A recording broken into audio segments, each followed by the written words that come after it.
2000க்கு மேலே ரொம்ப வேகமாக மண் வளம் கூடியிருக்கு. கூடியது. அதாவது 86ல் இன்னைக்கு இந்தியாவினுடைய மண் வளம் 0.5 கீழே வந்துருது. அதாவது 0க்கு புள்ளி கீழே வந்துருது. ப்ளஸ் இருக்கணும், பிளஸ் இருக்கணும். ப்ளஸ் இருக்கணும். மைனஸ்ல போயிருக்கு. மைனஸில் போய்கிட்டு இருக்கு. அதாவது மண்ணினுடைய வளத்தை பூராமே போதை எடுத்து எடுத்து எடுத்து மண்ணினுடைய உயிர் வெறும் மண் கிடையாது. அது பெரிய தொழிற்சாலை.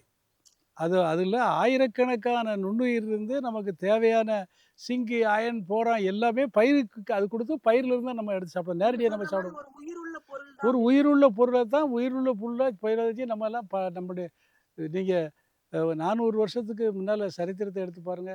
இந்தியாவ எல்லா நாடும் படையெடுத்து தான் வந்திருக்கு. வளங்கள் வளங்களுக்கா கண்டிப்பா, இந்த இந்தியாவ படையெடுத்து வந்தது வளங்கள். இங்க இருக்க இங்க வளங்கள். இருக்க கனிம வளங்களும் சரி, கனிம நிறைய வளங்கள், இங்க வளங்கள். இருந்த செல்வ செழிப்பு. இது இப்போ பஞ்ச பட்னியா நடுக்க ஜனத்தொகை கூடி போச்சு. நாங்க அது போயிருது, இது போயிருதுன்னு சொல்லி போதைய போட்டு தண்ணீல 110 ppm நஞ்சாயி போச்சு. தண்ணீருடைய இந்த நிலத்தடி நீருடைய இது. நிலத்தடி நீர் ஒண்ணு ஆகி போச்சு.